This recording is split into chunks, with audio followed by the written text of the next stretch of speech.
Well, here's a few news articles that I thought were interesting. This I've heard a lot about. So NFTs are these souvenirs related to artwork that people are buying and paying tons of money for, and a lot of artists are very happy. They're getting money for their work, and there's also an incredible amount of them that are apparently worthless, computer-generated, repetitive pictures that don't seem to have any actual artistic value, but people buy them just hoping the price will go up. And, of course, the issue of fraud.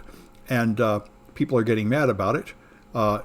There's a place called OpenSea, which is the main place you put NFTs up for sale, and they will just accept any kind of art without verifying that you actually own it. By the way, there's a paywall here, and the easiest way to get rid of paywalls is 12ft.io in front of it. 12 foot. They call it a 12-foot ladder to climb over a paywall. Doesn't always work, but it usually works. It looks like maybe it is not going to work on that article. But anyway, the point is, it's very interesting. They don't verify the owners. Oh, here we are. Looks like it did work. Yeah. All right.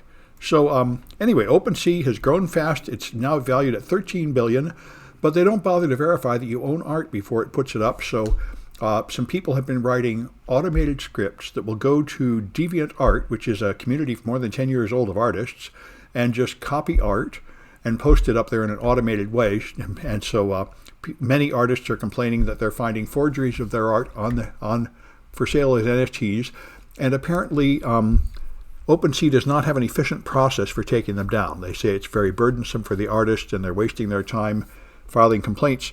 And it's such a problem that OpenSea says that more than half of their staff is spending most of their time dealing with fraud and forgeries. So it is a problem, but there's a ton of non-fraudulent transactions going on, and it is a huge, it's the first killer app of the blockchain.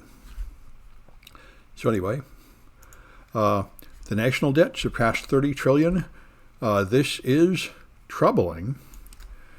It was only $5 trillion back in 1994, and it's gone up and up and up. And since the pandemic, it's gone way up as huge government packages were passed to bail out people. And of course, the Democrats are very, very angry that they weren't able to make this go up much more. Or although they say their new things are paid for, in fact, that's always a swindle. They always say things are paid for, and then they just lie. They claim that taxes will go up because revenue will go up so much or something, or as Joe Manchin complained, they will approve a project for just 1 year, knowing that it will be extended, and only pay for the first year and say it's paid for. But once you start doing something like giving people tax credit for children, that's popular, and you don't want to end it. So anyway, this is a huge problem, and this is a lot of why a lot of people are moving their money into cryptocurrencies, because it does appear that the dollar is being very badly mismanaged, and administration after administration is just printing more and more dollars and handing them out without paying for them, which is not a sound economic policy. And nobody knows how far this can go before it will collapse. But logic would suggest it can't grow much further. Anyway, so this is amazing. A lightning bolt, 500 miles long, crossed 3 states. Here it is from a satellite. I didn't know lightning bolts were this big, hundreds of miles long. And today was the start of Black History Month, so there were more than a dozen bomb threats on historically black colleges and universities. So this is quite in line with the greatly increased amount of racism and political violence in America. Originating on the far right and greatly promoted by Trump and Steve Bannon and many other such characters. They hold these rallies, they get a lot of people all riled up and tell them to blame minorities and immigrants and Jews and stuff, and there's more and more ethnic violence, and Chinese people too, lots of violence against Chinese people. It's a bad time for the race wars in America. So the feds have not yet recommended 2 boosters after Johnson & Johnson, but San Francisco is now doing it without federal approval, which is pretty interesting. It is another indication of our current situation. The CDC's guidance has not been very clear, and very few people trust them. So an increasing number of people manage their own treatment for COVID with only casual relationship to the CDC. But this is the first time I've seen a major city do something against what the CDC says. This is probably a good idea. J&J is not very good, and getting 2 doses of something like Pfizer or Moderna would probably be a lot better. Let's see, Trump's already at his ranch. Yes, says whites are going to the back of the line. That's right. White people need to chill. I can't believe Trump isn't in prison. Yep, his last rally asking for civil war. Yes. Well, the problem is, of course, political candidates are allowed to say pretty much anything as they run for office. But yeah, we're going to see. There's some people think that Trump might have actually crossed the line, and they're going to try and prosecute him, probably in Georgia. Georgia state law, prosecuting him is probably the most likely thing.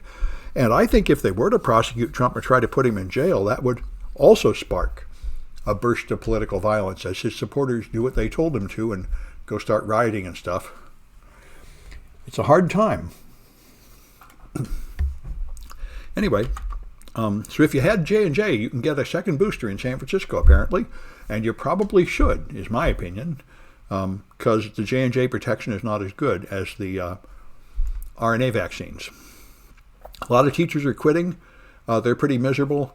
So I'm sort of grateful. I kind of wanted to be back in the classroom in the lab, but after I read all the stories of people with the spread of COVID shutting everything down, kids getting sick, teachers getting sick, people refusing to wear masks, parents going nuts, apparently it's just pretty miserable in the schools right now. And so a lot of teachers are quitting, so I guess I'm lucky that I've just been teaching online through the whole thing.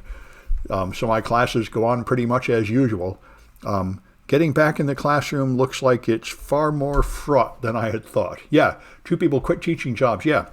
Anyway, so a lot of people are pretty fed up with teaching. It's not much fun anymore, struggling with all the problems of being in the classroom. Well, this online stuff is about as good as ever. Does CCSF watch against computer theft in labs? Well, they tie down the computers, and there's somebody monitoring the room. So far as I know, I haven't heard of much computer theft in labs. There's none from my lab. Yeah, that's right. And GBobNet is, yeah, that's the thing. I already had an online teaching going. That's why I was pretty lucky. When COVID hit, I could just pretty much carry on as before. Several years ago, I switched to this system where you can attend online if you want to, and most of my students did that just for convenience, because why should I drive to school when I can just tune in? So for most of my students, classes just continue uninterrupted, the same as always. That was a good thing. Other people never wanted to be online and weren't really up on the technology, and they're pretty miserable trying to figure it out. Anyway,